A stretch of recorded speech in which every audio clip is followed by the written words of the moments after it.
I'm on a journey to get 100 platinum trophies, and my next game is Assassin's Creed Origins. I had a lot of fun going for the platinum in Odyssey last year that I wanted to go for Origins, and I did, but I'm going to be completely honest here. I did this a whole year ago, and I just been holding onto the video. Yeah, I had the worst procrastination for some reason when it came to trying to work on this video, but I made it a goal that before 2025 is over that I should get this over with so I can clear my space on my recordings hard drive. So yeah, here we are now, and way to do it right at the finish line, you know? We're almost done with 2025. Now for this game, there are 51 total trophies in this platinum journey, and according to this guide, it should take about 50 hours to complete, but we'll see how long it'll take me.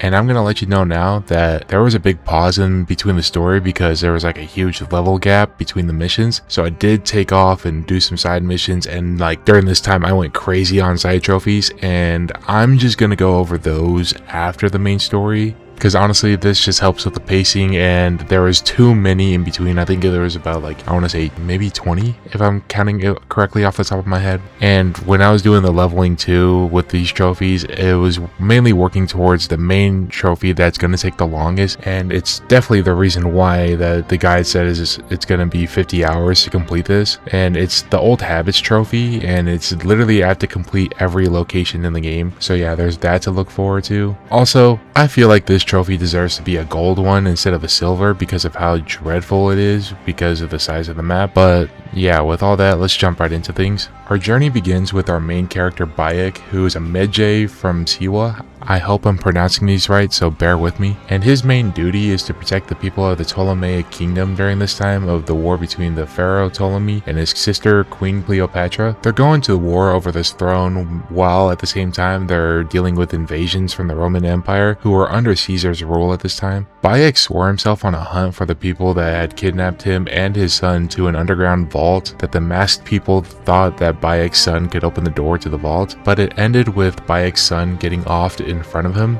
The first thing we see out of this journey is Bayek finding one of those masked people, but his time it didn't last long as Bayek quickly put him into the ground. Next we see Bayek grew up with his friend Hepzepha, and after this they return to their home village Siwa, where we do some archery training with Hepzepha, but was cut short because of the soldiers that were after us and wanted to raid Hepzepha's house. And that's because these two were the main suspect in killing that one masked dude from earlier who was important. After taking out the guards, we get introduced to the Medjay table, which gives us duties or quests that we can take on to help the people around Egypt. This also shows our next target, who is Medenemun, and he is a powerful man that is well guarded if we want to get to him. So after talking with Hepzepha and also reuniting with Senu, who is Bayek's eagle, we went on a few side quests to prepare and upgrade gear while I also got to explore the game a bit. And after completing all preparations, I finally moved forward with taking out the first target, Medenemun. This was perfect timing for me as I was able to kill him while he was sleeping. After we took him out, we got this Isu relic, which is like this ancient civilization tech that you see in basically every Assassin's Creed game. Bayek decides that his next move is to go to Alexandria shortly after, and we'll just take our leave and head there. This is also where we get the first trophy for completing the prologue. Next we go through a small section outside of the Animus with Layla, who's like the main character for outside, and I'm not going to really talk much about that. We'll just go back to the Animus. Once we go back, we see that Bayek has finally arrived in Alexandria to hunt his next target, who is called the Snake. Bayek also reunites with his wife, Aya, who has been living in Alexandria and is basically on the same hunt as we are. Aya couldn't roam the streets yet as she was being hunted by a man named Gennadios, so we had to take care of him real quick before we could move on to hunting down the Snake. Once Aya was free to do whatever she wanted, Bayek moved on to look for clues, which uncovered that the Snake was a scribe named Eudoros, and that Bayek had to go to this bathhouse just to assassinate him. After taking care of the Snake, Bayek and Aya were finally able to have some free time to be a couple, and at this point I was given another story trophy. The game has us go through another short Layla arc before we were able to go back in as Bayek, in which he has to go to this Hippodrome arena. Also, we'll have more about that later. Bayek has to meet up with a contact who is there and can put him in contact with Cleopatra. When Bayek meets with Cleo, we learn that she has been a part of the rebellion against the same masked group that Bayek is also hunting for. This is also where we learn that the group's name is the Order of the Ancients. Upon learning more of the group, Bayek and Aya decided that they will join Cleopatra to fight against the Order. After that, Cleopatra has given some information on the next target on the list of the Order, and that turns out to be the Scarab. While continuing the investigation, Bayek was receiving help from a man named Taharka, but as the investigation further went on, Bayek finds out that the Scarab turned out to be Taharka, which if you played the game, it kind of seems like it was the most possible idea at this point. Anyways, we went ahead and assassinated him to get ourselves our next trophy. Shortly after, we see what Aya was up to while Bayek was hunting down the Scarab. She was sent on a trip to go out to sea and sink the Ptolemy fleet to recruit Pompey's fleet to Cleopatra's side, and upon doing so, we quickly earn another trophy. Back to Bayek, his next target was the hyena, in which we had to track down a horse for someone at the market in Giza to just get intel on where the hyena's lair was. And then once we made it to the lair, we were hoping to sneak up on the hyena who has been unmasked as Khalisat, but when Bayek searched the lair, we found out that she left to go to the pyramid because she was trying to do some ritual that combined with the Isutek to revive her daughter that passed away.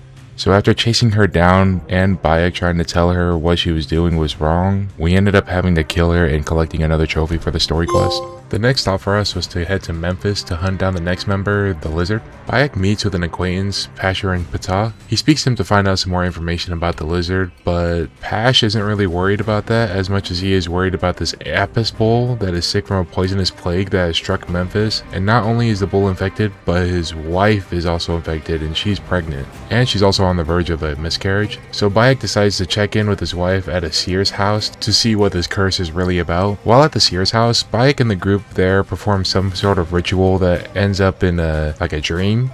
In the dream, he has to deal with various trials, with the main one being this giant cobra at the end. And once we finish his dream sequence, we also get a trophy for it.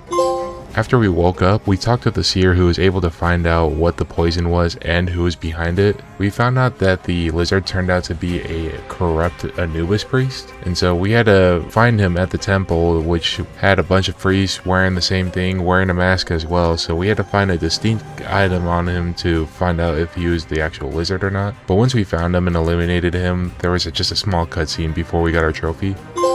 Next person on the list was the crocodile, who was located in Crocodilopis. Bayek would find clues in the gladiators arena in the city. He also met someone in the arena named Kensa, and the two agreed to team up throughout the 3 rounds in the arena for their own reasons. When they win the arena, Bayek finds out the clues that he needed to uncover the face behind the crocodile's mask, which ended up being some old hag, and we just ended up taking her out for the trophy to complete the quest.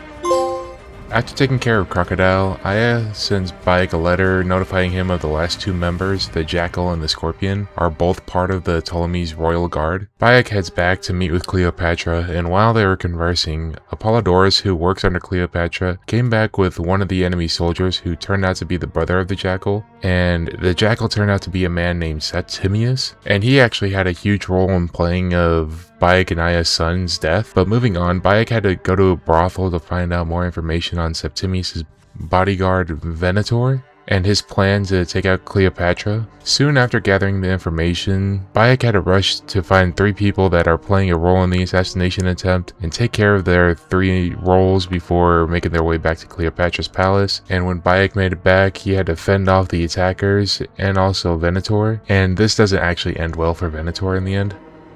After the assassination attempt, Bayek and Aya go to Pompeii to get Cleopatra to meet with Caesar, but by the time we arrived, we learned that Septimius beat us there and wiped out the camp, and we learned that Caesar actually went to Alexandria, so the group decided to sail there. When we finally arrived in Alexandria, we had to smuggle Cleopatra into Caesar's building by acting as delivery people, and we wrapped Cleopatra in this carpet rub fabric thing, which we were able to walk right up to Caesar himself, who was actually talking to Cleopatra's brother, Ptolemy. When Cleopatra finally met Caesar, she offered the one thing that her brother Ptolemy couldn't, and it was a marriage. Caesar will obviously accept this, and finally Cleopatra will be able to take the throne alongside Caesar now.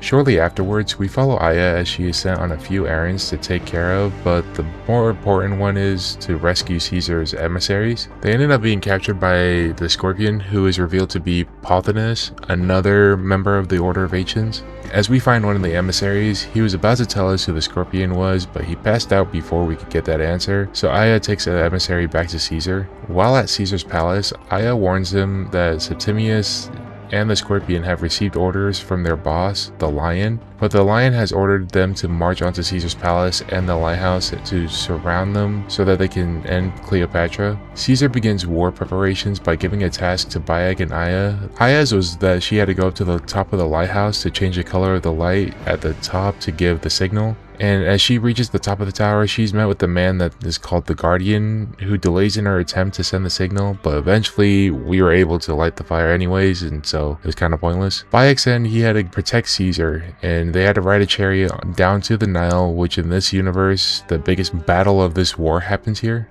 As Bayek, Aya, and Caesar are fighting, the scout reports that Pothinus is leading the charge, and this is where Bayek diverts from the group to fight Pothinus and take care of the Scorpion. I thought this would have been a simple 1v1 like how it commonly was with all these other members, but nope, they give Pothinus a freaking war elephant, and we get put in a war arena at the same time while Pothinus is riding on top of the elephant. This was probably my favorite boss fight in this game, but that wasn't tough to achieve because my bar for this game's boss fights were pretty low. But after the boss fight, I had to run back to the main village in the Nile where the battle was happening, so I could get another member of the order, and that was Septimius. This fight wasn't bad either and went by pretty quick, but by the end of the fight, Bayek was ready to end it by pummeling Septimius to death before he got held back by Caesar's troops, because Caesar didn't want Septimius to die here, due to his Roman ties or something, which is kind of BS. While Bayek was experiencing this, we switch over to Aya, who finally encounters Ptolemy, who was running away on a small boat trying to escape with his life. Aya, with her bow, had the opportunity to take her shot and put an end to Ptolemy,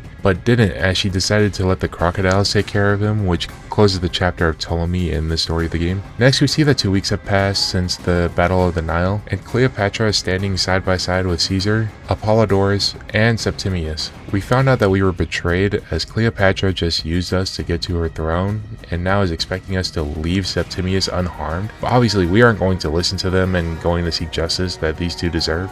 Later on, Bayek and Aya decide that the best place to start is to go to the tomb of Alexander the Great, because the staff in that tomb is what Septimius is after. But when we showed up, we find out that Apollodorus is being attacked by the Order's men, and after defeating them, we see that Apollodorus was seriously injured and looks like he will not make it through his injuries. But he tells us that Septimius wasn't the main guy that killed Bayek's son, but it was Flavius, who ended up being the Lion. He also tells us that they took the orb that was in the tomb and went back to the vault that was back in Bayek's home village in Siwa, and then Apollodorus shortly passes away after. After the cutscene ends, we get the reveal of who the Lion is, being Flavius, and then we also get the story trophy here. So as we rush back to get to the vault, we see that the Roman soldiers have decimated the people of Siwa, and when we reach the vault, we see the ancient tech active, and we also find Hepzepha, Bayek's closest friend, dead on the floor as he was trying to stop Flavius and Septimius. There was also no sign of the two still being there, so Bayek and Aya decided to bury Hepzepha to put him to rest, and they will seek their justice. After the burial, Bayek and Aya have a discussion on what the plan is next. Bayek will go after Flavius, and Aya will go after Septimius. It was also right here that Bayek and Aya had a discussion as things were getting a little rocky in their marriage, as every time they see each other, it brings up their son and all the trouble that seems to follow them, but they'll discuss more about this later on. Bayek makes his way to Cyrene, in which we were able to gather info and be able to take down Flavius, who had the artifact that he uses to turn himself invisible and do other things in our fight against him. But in the end, Bayek was able to avenge his son and take out Flavius, in which we get a trophy for doing so.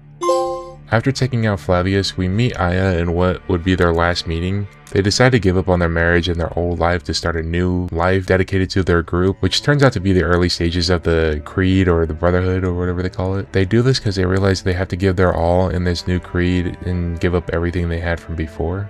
But after their decision, we exit the Animus to do a small scene with Layla talking to a man named William Miles, but I couldn't tell you what happened after that because I kind of just jumped back into the Animus and wanted to finish the story. Back in the Animus, we see that Aya has traveled all the way to Rome to go after Septimius, who is with Caesar preparing for their meeting with the Senate, which if you know about Caesar's actual history, then you'll know what's going to happen with him. But Septimius is basically ordered to stop Aya, and this leads to our boss fight with Septimius, who had weapons imbued with the same sort of power that the Saphir was giving Flavius, I'm assuming. Don't quote me on that. After the fight with Septimius and we got our revenge against him, we make our way to Caesar, who is having his meeting with the senators, and right here is where Aya will set off the historically famous death of Caesar, as she sneaks up behind to stab him in the back, and shortly after the Senate began their assault on the tyrant. With Caesar dead and a few days go by, Aya visits Cleopatra to give her a little motivation to be a better leader of Egypt, or else Aya will give Cleopatra the same fate as Caesar. This is the last we see of her in the main story as well. As time goes by, Aya sends a letter to Bayek, and while she still talks about what she is writing, we see that Bayek is establishing the Assassin's Bureau in Egypt and building up his group, and Aya is doing the same in Rome to grow the creed across different countries. Aya also declares that she has thrown her old life away, which also means that she's abandoned her name and now chooses to be Amunet. This is also the conclusion of the story, so we get our last story mode trophy here. Alright, now with the main story done, we can finally go back through all the other trophies I have completed in the story. As soon as I got to Alexandria in the beginning of the game, I took a detour and completed a side quest where Bayek had to dress up in some legendary warrior's outfit and fight in an arena for some ceremony, and by the end of the quest I earned the trophy. As I made my way down to Giza to hunt the next target, the hyena, I was able to complete some trophies here. One was for defeating Phylakes, which is like a main bodyguard for the Ptolemy in this game. Another was for hitting level 20 while I was roaming. And the last one I earned was from completing my first tomb in the game. Alright, this is bad, and I know it happens a lot, but I seriously cannot remember, nor can I find out where it went, or if it even got recorded, but I don't know what happened to these next 4 trophies in my VOD, but I was at least able to pull the recording of me getting the trophy off of my PlayStation, but I don't have the build up to them, so I apologize again. The first one I got was from going to 5 different territories and going into photo mode and taking pictures. The next one I got was from using the game's time skip function 30 times. Next, this game has this thing called a Papyrus Mystery, which are basically like treasure hunts, and I got a trophy for solving my first one. My next trophy popped when I swam for 1500 meters, rode a horse for 40 kilometers, and ran for 10 kilometers. Afterwards, I decided during this leveling stint in the story to tackle the Hippodrome section of the game, which is basically the chariot races but Egypt style. The first trophy I got was for using all types of vehicles in the game, and the chariot was the last one I needed. After that, I got a trophy to pop for destroying an opponent's ride during a race. And finally, the last one from this section was just winning the first Hippodrome tournament. Moving on from that, I got a combat trophy for killing 10 enemies in a row without being detected. Afterwards, I kinda had to do a dark trophy, if I'm being honest. The game wants you to take a corpse and feed it to a predator animal, which is honestly a cool idea for a trophy, but it's very morbid. Next, I decided to take a break, and if my memory from last year is correct, I was in school at the time, so I was just getting some homework done on the side while this was happening, but I had to use Eagle mode for 30 minutes in this game, so I decided to tie this one with another trophy, which was to defog all the territories on the map, so I went ahead and had this going on in the background while I was multitasking. Next trophy occurred when I made my way to the top of the world, which is the highest point on the map. After reaching the top, I decided to wander the desert until Bayek basically overheated and he had a delusion about bugs raining from the sky, and you get a trophy for doing so too. Now when you run into a hippo and decide to run away on 3 different occasions, you get a trophy to pop here. I decided after to go around to these stone circles and match the pattern that the stones made to the stars in the sky, and once I got all 12, I completed a trophy. Next up, I got a trophy for crafting 20 items, which is simple enough. This next one was simple too, I just had to break 100 breakable objects. While I was exploring, I got a predator bow which allowed me to control each arrow I shot, and if I killed an enemy from more than 60 meters away, I got a trophy for it. For this next trophy, I was lucky enough to get it, and I had to have 3 enemies lined up and killing them in one attack just to unlock this. Also, somewhere between the journey to kill Flavius, I was able to reach the very end on one side of the abilities tree to unlock a master ability, and this gave me a trophy as well. Alright, this is about it for the story mode trophies, so we can just move on to what I did post game. This next trophy is a side quest, and it's about Bayek coming to help a group of farmers that are under attack by bandits, as they are after some type of special bow, and after the quest completion I got a trophy for it. After that, I decided to go back to the Gladiator Arena to complete 2 trophies. The first one was to complete an overpower attack on a arena boss, and then the next one was just for completing the arena. With all that blood and chaos in the arena, I decided to switch up the pace for a bit and go and complete all these hermit locations, which they just have Bayek sit and rest in various areas, although I don't know if I would have been resting in front of a corpse for this like Bayek does here for this trophy. Next, I was able to unlock an ability where I could tame a lion, so I went ahead and did that to get a new pet and also get a trophy right here. Shortly after we got our new lion, and as I was wandering with him, we ran into a crocodile and the two decided right away that they did not mess with each other, so they started fighting. This works out for us though, because we get another trophy from that. As we were fighting some Romans, I decided to do my best Legolas impression, and that's by getting a headshot with a bow while I was in air for a trophy here. I also went for another combat trophy next, and that was to kill a poison enemy with a torch in under 30 seconds. And this one doesn't seem too bad until I found out that the enemy had to be level 35 and up. So yeah, that got a little bit interesting. Next, I got all legendary equipment and had to equip it all at the same time for a trophy. This next one took a little bit as I needed to kill 30 enemies by shooting a flaming arrow at oil jars and having them explode. But this can be done in a more simpler way by fighting the enemies with your fists and making them unable to fight than just setting an oil jar near them and then just shoot the arrow. The next trophy had me going to this war camp and finding these war elephants in an arena and defeating them in a boss fight. Next one happened as I was working on completing every location, but I collected basically every trinket I could find, and as soon as I hit 100 total trinkets and sold them all at once, I got a trophy for it. Now for this next trophy, I had to complete 15 of the underwater locations on the map, which is similar to Odyssey, where I just dive underwater and find the treasure that sunk to the bottom. Continuing on with the water theme, I had to go around the map and find these 8 ship captains and defeat them for a trophy. Finally, we're down to the last trophy I need before the platinum, and we've made some good progress so far while going for the rest of the trophies, but I still had to put in about another 4 to 5 hours worth of work in this trophy. I also got stumped at the end of this because I guess I missed one of these ancient temples that was a pain to find out how to get into, but when I finally made my way in and completed the location, I was able to get the trophy.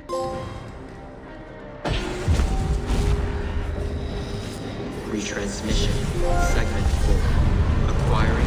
And there we go, another platinum trophy down and another Assassin's Creed game completed. This game didn't wow me as much as Odyssey did, but I also think that's because I like the setting of ancient Greece more than I do ancient Egypt. I still don't think this was a bad game in general and still had a good time playing it, but I hope Ubisoft never adds a trophy for completing all locations like that again, because that was pretty crazy given how many locations they had in the game. This also took me about 55 hours, which isn't too bad because it's not that far off of the time that it says in the guide. But anyways, this is gonna be my last video of the year actually, so yeah, I hope you all have a happy holidays. I think this is coming around either on Christmas Day or on Christmas Eve. I haven't figured out the time of day yet. I may come out even the 23rd, who knows. But yeah, just want to say thank you guys. This has been a crazy year, and a lot of growth has changed so far on the channel. I mean, from what I've been used to and what I've seen. Just want to thank you guys. Definitely more of these platinum trophy videos are coming along the way. I got about 3 loaded up that I'm gonna get worked on. So yeah, just expect that, and appreciate all you guys, and hope you all have a great holidays and great new year. Merry Christmas, you know. But yeah, I'm gonna go spend some time with my family now. This is done. Anyways, if you guys enjoyed the video, be sure to leave a like, comment what other game you think I should do on this journey to 100 platinum trophies, and also subscribe if you want to continue the journey with me. I have played around with the thought of doing live streams as well while I'm doing the trophy hunting, so if you guys are interested in that, let me know down in the comments. Hope you all have a blessed day, and I'll see you all in the next one. See you.